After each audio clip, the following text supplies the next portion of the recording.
आप सभी दर्शकों का स्वागत है आपके अपने न्यूज चैनल असंध हलचल हरियाणा में। देखिए, युवाओं का जमाना है।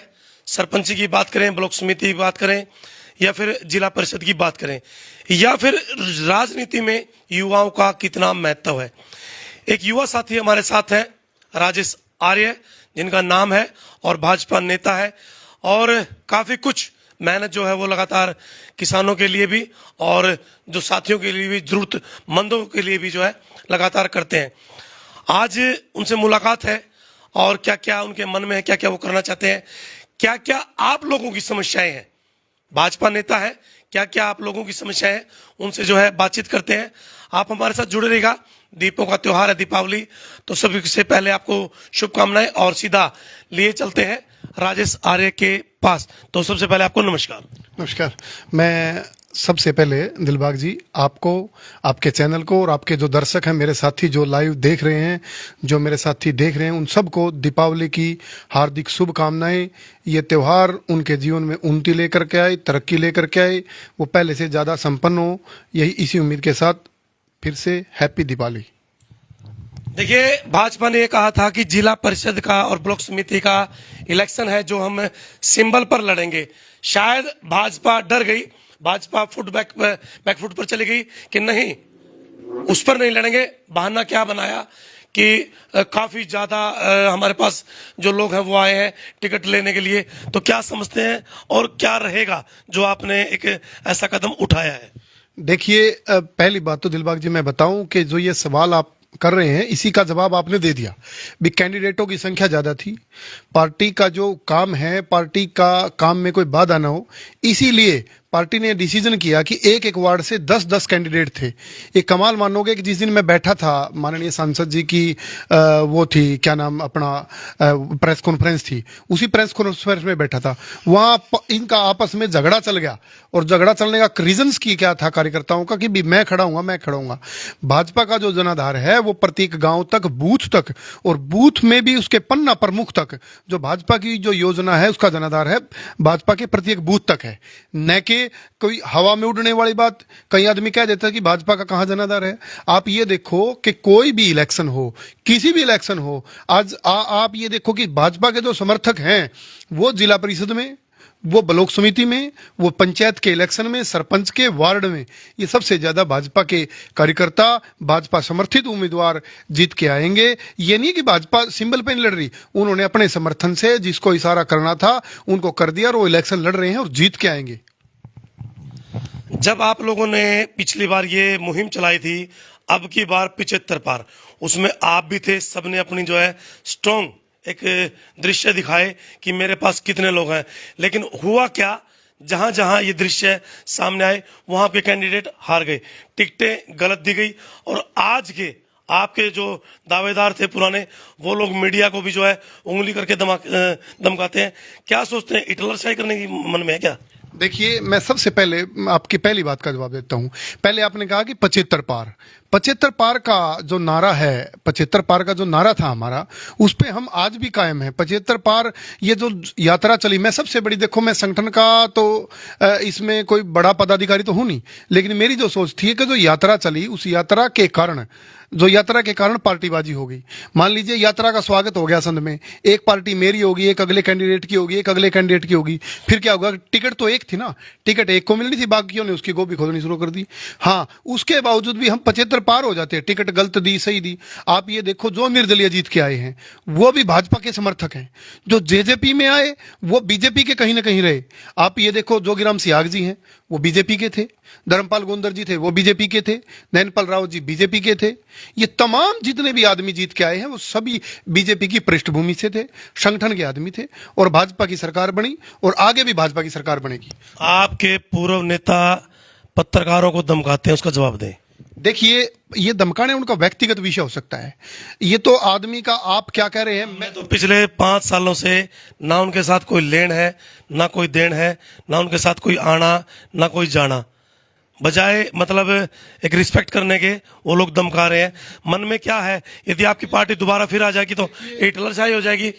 जवाब आपसे भी लेंगे और आप अपना जो है एक क्वेश्चन आप जरूर डालें, क्योंकि युवा भाजपा नेता है, इनके मुंह से कहलवाएंगे कि शासन और प्रशासन किस तरीके से काम कर रहा है। सही है तो सही है, गलत है तो गलत है। जी देखिए, सर्वप्रथम धमकाने वाली बात है।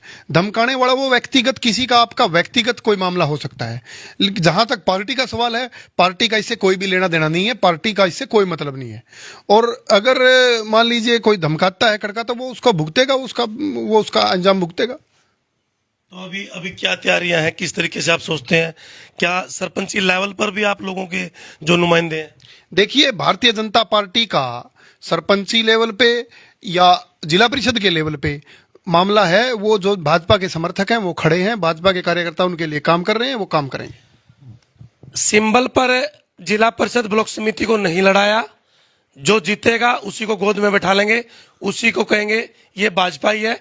क्योंकि असम में जो चुनाव हुए थे चेयरमैन के, उसमें जिला समर्थक कांग्रेस के जिला सिंह के जो समर्थक है, जो पंडित जिलेराम शर्मा थे, पूर्व विधायक, उनके समर्थक बने थे, और उसको तीसरे दिन अपनी गोद में बिठा लिया और कहा कि इन्होंने भाजपा ज्वाइन कर ली है। क्या ऐसे ही होगा? देखिए दिलबाग जी, ये जो मामला है जो आपका संबंधित था, मेरी भी वार्ड नंबर 1 में ड्यूटी थी, मैं भाजपा के लिए काम कर रहा था, हमारा प्रत्याशी किन्हीं कारणों के कारण से हार गया। लेकिन मैं आपको बताना चाहूंगा कि ये जो जैसा करेगा वैसा भरेगा। अगर हम हार गए, आप ये बताओ, कोई मेयर सतर का आदमी पार्टी ज्वाइन करना चाहिए, तो आप उसको डिनाई कर दोगे? हमारी पार्टी से नहीं लड़ा, ठीक, अच्छी बात है, लेकिन हमारी पार्टी में शामिल हो गया ना। अब वो भाजपा के कार्यक्रम में जाता है, भाजपा का प्रचार करता है, कोई भाजपा के हित की बात होती है, जनता के हित की बात होती है, वो करता है। फर्स्ट, उसको भी डरा दिया हुआ। ये डराने वाला कोई बात नहीं थी। डराने वाला, हाँ, डराने वाला ये जो बात आप कह रहे हो, ये झूठी बात है। ये तो लोगों ने वैसे ही, मतलब डराने वाला, कभी ईडी वाला, आप देखते होगे कि मजाक आ जाता है कि भी ईडी का आपने बीजेपी ज्वाइन किया क्या, ना सॉरी, वो बोले कि ईडी वाले, ईडी से बोल रहे हैं, वो कहता है कि भी ईडी तो बीजेपी ज्वाइन कर लिया। ये सब मजाक है, ये मजाक की बातें ऐसे मतलब अच्छी नहीं रहती। भारतीय जनता पार्टी का कार्यकर्ता भारतीय जनता पार्टी के साथ है, था, है और रहेगा। आदमपुर की क्या सिचुएशन है? देखिए, मैं जहां तक मैं मानता हूं, आदमपुर से चौधरी भजनलाल के समय से, कुलदीप बिश्नोई जी के समय से और गढ़ रहा है। और मैं एक गांव में जाके आया था, हमारे गोतियों का गांव था कालीरामन, मैं उस गांव में जाके आया था, मेरी ड्यूटी थी, मैं उन आदमियों से मिल के आया था। और जितना उत्साह मुझे अपने बिरादरी जाटों में लगा, मुझे नहीं लगता कि कई बार मुझे यहाँ दिक्कत हो जाती है। कई बार मैं किसान आंदोलन चला, जब बड़ी दिक्कत हो गई थी हमारे बिरादरी के गांवों में, लेकिन मैं वहां गया, गजब की एकता देखी कि लोग कहते हैं कि वो उनके अपने आप को नेता मानते हैं। और कई जाट समुदाय के आदमी है, वो भी बिश्नोई बने हुए हैं। वो कोई एक समुदाय नहीं है, मतलब ये कोई बिरादरी लेवल का इलेक्शन नहीं हो रहा। ये जो इलेक्शन हो रहा है, ये सच और झूठ का इलेक्शन हो रहा है। कुलदीप बिश्नोई जी तंग आ चुके थे कांग्रेस के इन सिस्टम से, एक नेता का था, खत्म हो गई थी उनकी राजनीति, लेकिन भारतीय जनता पार्टी में आकर के उनको आसरा लगा, अच्छा लगा, और वो वहां से उनके पुत्र भव्य जी, बहुत अच्छे यंग बल रहे हैं, वो इलेक्शन लड़ रहे हैं। आने वाले विधानसभा 2024 में असंध को एक युवा की जरूरत है, और इन्होंने भी अपनी तरफ से धीरे धीरे एक ताल ठोकी है। क्योंकि पिछला जो समय आप लोगों ने देखा, हमने देखा, अच्छा रहा, ये नहीं कहते कि बुरा रहा, बहुत अच्छा रहा, लेकिन कहीं ना कहीं भाईचारे की जो प्यार है उसमें खटास रही। तो आपके मन में क्या है आने वाले इलेक्शन में? क्या चाहते हैं आप कि मैं इलेक्शन लड़ूं, या फिर असंध विधानसभा से आपकी इच्छा है? देखिए दिलबाग जी, मैं एक बात को मानता हूं। फर्स्ट तो मैं मानता हूं परमपिता परमेश्वर को। दूसरा, मैं मानता हूं कि पद, प्रतिष्ठा, पैसा और सरकार सब आने जाने वाली चीज है। कई बार आप देखते होंगे कि भी आप उस गांव में पा रहे हो, उस गांव में जा रहे हो, वहां काम बंद हो गया, वहां चालू हो गया, लोगों की ये समस्या है, ये फेसबुक पे डाल रहे, अधिकारियों से मिल रहे, एसीएस से मिल रहे, सीएम साहब से मिल रहे। तो इसका एक रीजन कहीं ना कहीं ये कुर्ता पजामा और जो जैकेट पहन ली ना, एक राजनीतिक आदमी है। अगर पार्टी में संगठन से जुड़ा हुआ आदमी हूं और संगठन से जुड़ा हुआ व्यक्ति हूं, अगर संगठन का आदेश होगा, अगर उसने कह दिया कि तूने दरी बिछानी है, तो मैं दरी बिछाऊंगा। अगर संगठन ने ये, आपके मन में इच्छा है? मेरे मन में इच्छा क्यों नहीं होती? इच्छा प्रत्येक आदमी की होती है, इलेक्शन लड़ने की इच्छा होती है। अगर आप पार्टी आदेश दे, युवा है, जुनून है, और मन में है कि मुझे ये करना है। देखिए, हर एक आदमी को 60 साल की उम्र में रिटायरमेंट दे दी जाती है। तो जो 60 साल से ऊपर हो गए हैं, अब तो डिपो होल्डरों की रिटायरमेंट भी शुरू हो गई है, तो नेताओं की क्यों नहीं भाई? देखिए, ये बिल्कुल अच्छी बात कही। जब तक युवा इस राजनीति में प्रवेश नहीं करेंगे, जब तक युवा युवा का उल्टा क्या होता है? अब ये देखो, युवा वायु वायु कितनी चलती है? तेज चलती है। जो एनर्जी के साथ युवा पॉजिटिविटी के साथ काम कर सकता है। हमने तो एक ही बात सीखी है संगठन के समय से, जब एबीवीपी में, राष्ट्रीय स्वयंसेवक संघ में काम करते थे। सब एक ही बात सीखी है, दिल में एक ही भावना है, परम वही भवने तुम्हें तत्सव राष्ट्रम। इस राष्ट्र को परम वैभव पर ले जाने का सपना है, और वो सपने में संगठन का जो आदेश होगा, इलेक्शन लड़ने का होगा तो इलेक्शन लड़ेंगे। अगर उसने कह दिया कि दरी बिछानी है, कुर्सी ढोनी है, तो कुर्सी भी ढोएंगे। तो ये तो हम तो संगठन से जुड़े हुए व्यक्ति हैं। टिकट मिल जाता है, बन जाते हैं, क्या है फिर भी भविष्य मन में? कई बार आदमी देखिए सपने देख, जब आदमी जाता है सपने भी देखने चाहिए, तो क्या है मन में, क्या करना चाहते हैं? देखिए, सर्वप्रथम तो मैं तो आपको कहूंगा कि आपके मुंह में घी शक्कर ऐसा हो पाए, लेकिन मैं आपको बताता हूं। पहले मैंने आपके एक छोटी सी बात कही थी भी पद, प्रतिष्ठा, पैसा और सरकार आने जाने वाली चीज होती है। आप मेरे क्षेत्र में जाके देखना, कभी मेरे गांव पाडा में जाकर के देखना, उसकी तस्वीर बदल दी। उसमें उस गांव में 80 से 90 करोड़ रुपए सरकार की मदद से लगे। पास का गांव है बालरंगरन, उनकी खेल स्टेडियम की समस्या थी, वहां करे। मुनक का भी ऐसे ही करा। अब आपको कई बार क्या हो जाता है कि आप देखो कितना बड़ा दुर्भाग्य है इसका, कि सिस्टोमेटिक लगेगा। कई चीजों के पैसे लैप्स हो रहे हैं, और उन चीजों का गवर्नमेंट चाह रही है कि हो जाए, लेकिन इस ब्यूरोक्रेसी ने सारा भट्ठा गोल कर दिया इस देश का। इस देश का क्या, मैं ये कहता हूं कि हमारे हल्के का बेशक से। अब ये देखो, अब हॉस्पिटल में आप भी खबरें छापते थे, मैं देखता था कि भाई हॉस्पिटल में डॉक्टर चाहिए, हमारे पूर्व विधायक जी भी डॉक्टर चाहिए, एक तरफ तो डॉक्टर चाहिए। अब ये देखो कि डॉक्टर आ गए, आपने ये खबर भी तो छापनी चाहिए भाई, डॉक्टर आ गए, भाई इतने डॉक्टर आ गए, सरकार का धन्यवाद है। अब आज भी मैं अपने मित्र के प्राइवेट हॉस्पिटल के उद्घाटन से आ रहा था, वहां सरकारी डॉक्टर थे 10-12। मैं अपना भी दुर्भाग्य मानता, ये बताओ यहाँ क्या कर रहे हैं? अरे एलिजिबिलिटी बनाओ, कम से कम एक आदमी को सुविधा का। आज शिक्षा का है, अब शिक्षा का मॉडल संस्कृति स्कूल है या स्कूल है, आप जाके देखो। कोई कहता नहीं स्कूल बंद कर दिए, आप स्कूल में जाके देखो कि सिस्टम नहीं बन पा रहा। सिस्टम क्या नहीं बन पा रहा? आप स्कूल में जाके देखोगे बच्चों की संख्या बढ़ गई है। और ये पॉलिसीज में एक सबसे बड़ी कमी है, हमारे जो वो हैं स्कूल हैं, वो 6 और 7 जोन में आते हैं, शहर से दूर पड़ते हैं। ये पॉलिसी ब्यूरोक्रेसी की बनाई हुई है, कोई गवर्नमेंट थोड़ा कह रही है कि भी टीचर ना भेजो। अब यहाँ असंध कोई नहीं जाता, जीटी रोड पे आप देखते होगे, उधर से नीलोखेड़ी, तरावड़ी, गरोंडा, कोंड फुल टीचर हैं। इसका रीजन सी है कि जो पॉलिसी है, मैंने सीएम साहब से कहा था कि जो पॉलिसी है इसमें हम रह जाते हैं, 6 और 7 जोन में रह गए, हमारे यहाँ कोई टीचर नहीं आता। ये युवा भी है, जुनून भी है, और ज्ञान के हिसाब से देखिए हर एक युवा ये चाहता है कि मैं आगे बढ़ूं, युवाओं को भी रोजगार मिले, लोगों की जो जरूरतमंद है उनकी समस्याएं का भी समाधान हो, और आमतौर पर होता क्या है, भाईचारा कायम रहे। ऐसे व्यक्तित्व की असंध में बहुत जरूरत है। चैनल ये नहीं कहता कि टिकट इनको मिले या फिर ये विधायक बने, चैनल सिर्फ ये कहता है कि अच्छे व्यक्तित्व को, खासकर युवा को। अब भव्य युवा है भाई, भव्य को टिकट दे दिया, आप लोगों को क्यों नहीं? देखिए, भव्य एक ये संदेश तो चला गया ना, मैसेज चला गया, वहां शुरुआत तो होगी।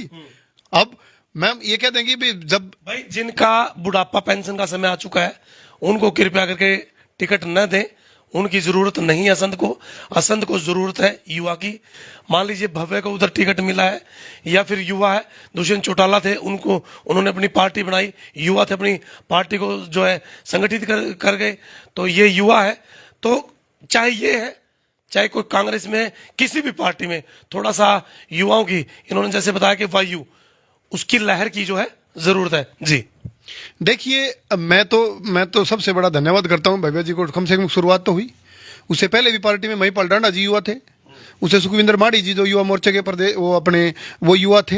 अब पार्टी में युवा हैं, लेकिन एक क्या होता है कि सिस्टमेटिकली होता है, अभी इतनी महिलाओं को देनी है, इतनी युवाओं को देनी है, टिकटों का एक क्राइटेरिया होता है।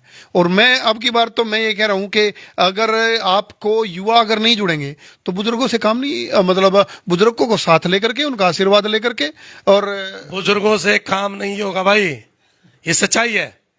वोट हमारा होता है, कीमत हमारी होती है, किसी ने वोट दिया, किसको दिया है, बहुत सरकारें आ रही हैं दोबारा वोट दिया तभी तो आ रही हैं। तो युवा की हर एक युवा की मांग है, क्योंकि युवा को रोजगार चाहिए। युवा चाहता है कि मुझे यदि युवा नेता मिलेगा तो वो जो है रोजगार के रास्ते खोलेगा। तो हमारा सरकार से भी अनुरोध है, चाहे वो कोई भी पार्टी है, कांग्रेस है, आप है या फिर भाजपा है, हमारा सिर्फ एक अनुरोध है कि युवाओं को जो है प्राथमिकता देनी चाहिए। आज प्रथम इंटरव्यू इनके साथ हमारा प्रथम बात है, कभी इतनी गहराई से बात नहीं हुई। मेरे मन में था कि भाई थोड़ा उधेड़ूंगा, लेकिन कितना ही उधेड़ लो अंदर से आ रहे हैं, क्योंकि अच्छा एक अनुभव है। कितना कितना अनुभव हो गया राजनीति का? देखिए, राजनीति का मैं आपको बताऊं कि मैंने राष्ट्रीय स्वयंसेवक संघ में मैं जब 8th क्लास में था और 8th क्लास से राष्ट्रीय स्वयंसेवक संघ में जुड़ा, उसके बाद +2 करी, ग्रेजुएशन के टाइम में एबीवीपी में काम किया। उसके बाद क्या हुआ कि एक छात्रों का एक आंदोलन चल रहा था बस की खराबी को लेकर के, जो बस का था, तो उसमें कोई मुकदमे मेरे ऊपर दर्ज हो गया था 1-2। फिर वो मुकदमे, फिर मैंने जॉब सर्विस की, टीचर की। उसके बाद से ही मैं एक प्रैक्टिकल आदमी हूं। मैं अगर कोई बात है, मुझे आज मैं हल्के की अगर राजनीति करता हूं, मुझे ये नहीं पता हो कि जयसिंहपुर गांव में शमशान का रास्ता नहीं बन रहा आपके गांव में, मुझे अगर ये नहीं पता हो कि डुपेडी में पानी की समस्या है, मुझे ये नहीं पता हो कि सालवन के तीर्थ का काम बंद है, फफड़ाना के तीर्थ का काम बंद है, मुझे अगर ये नहीं काम हो कि गंगा टेढ़ी की तरफ हेल्थ की समस्याएं बहुत ज्यादा हैं, मुझे ये नहीं पता हो कि बिजली के घर मानपुर मोर माजरा में अभी नया बनने वाला है। अब इनको प्रैक्टिकली आदमी हूं मैं। मान गए नेताजी, मान गए। और जो पुराने नेता है वो तो जो एक बार सड़क बन गई बार बार उसी को बताते हैं, भाई वो सड़क बन गई, वो सड़क बन गई, वो सड़क बन गई, उसकी इतनी लंबाई, इतनी चौड़ाई। इनको पता है क्या काम रहते हैं, इस वजह से युवाओं की जरूरत है भाई। तो मेरा युवा साथियों से भी ये अनुरोध है, आप अपनी मांग को थोड़ा आवाज को ऊंचा उठाए कि हमें असंध के हल्के के लिए जो है अब मैं नाम नहीं लूंगा, युवा की जरूरत है। आए कोई भी पार्टी में, किसी भी पार्टी में, भाजपा में, कांग्रेस में, आप में, लेकिन आए युवा, क्योंकि युवा के बगैर जो है हमारा जो एक रास्ता है वो बंद पड़ा है। और यदि हम आगे पथ पर बढ़ना चाहते हैं तो हमें युवा की बहुत जरूरत पड़ेगी। आज थोड़ा लंबा हो जाएगा। सबसे पहले अब आप दीपावली की शुभकामनाएं दें और फिर एक मुलाकात दोबारा कभी होगी। देखिए दिलबाग जी, सर्वप्रथम भी दी थी, अभी भी मैं सभी क्षेत्रवासियों को, हल्का वासियों को, मेरे साथियों को, सभी पार्टी कार्यकर्ताओं को, नॉन पार्टी कार्यकर्ताओं को, विपक्षी के आदमियों को, और खासकर अपने विधायक जी को, जो एक तरफ तो ये कहते हैं कि मेरी चलती नहीं, दूसरी तरफ ये कहते हैं कि मैंने ये करवा दिया, उनको भी, और जो मेरे पार्टी के सीनियर लीडर हैं उनको भी, सबको, और युवा साथियों को विशेषकर दीपावली की बहुत बहुत शुभकामनाएं। आप दिन दुगनी रात चौगुनी उन्नति करें। धन्यवाद भाई। हमारा जो विधायक मौके का बना हुआ है, हमें पार्टी से कोई मतलब नहीं, ईमानदार है, अपनी ईमानदारी से काम कर रहा है। और मनोहर लाल जी खट्टर पे ना बाईपास भी बन गया, आपका स्टेडियम का भी काम मतलब शुरू हो जाएगा। तो भाई चाहे राजनीति में कैसे भी संबंध है जी। देखिए, आपने 2 काम गिनवाए हैं। मनोहर लाल जी अनाज मंडी में आपसे कई साल पहले आए थे, उसने सीएम अनाउंसमेंट की थी असंध के। दे तो रहे हैं ना जी। एक मिनट मेरी बात, आपने अगर सवाल जाओ तो मेरी बात सुननी पड़ेगी। मनोहर लाल जी अनाज मंडी में आए थे, ये मेरे ख्याल से 2015 या 17 जब जो स्टार्टिंग में रैली हुई थी असंध अनाज मंडी में, मुझे आज भी याद है। तो वो डिमांड थी उनमें, एक असंध की डिमांड थी, सीएम अनाउंसमेंट हो गई थी। उसके 2 फेज थे, शायद मुझे इतना पता है, 2 फेज थे।